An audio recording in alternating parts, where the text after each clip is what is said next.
আমি রেহানা খাতুন। আজকে আমার নিবেদন কবি সুফিয়া কামালের লেখা কবিতা মোদের বাংলা ভাষা।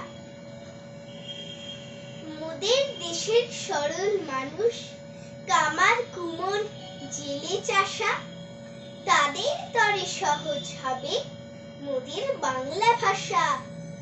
বিদেশ হতে বিজাতীয় নানান কথার ছড়াছড়ি, আর কতকাল দেশের মানুষ থাকবে বলো সহ্য করি। যারা আছেন সামনে আজও গুণী জ্ঞানী মনীষীরা, মোদের দেশের সব মানুষের এই বেদন বুঝুন তারা।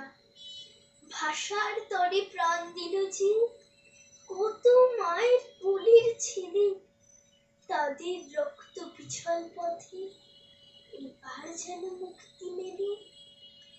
সহজ সরল বাংলা ভাষা, সব মানুষের মিটাক আশা। নমস্কার।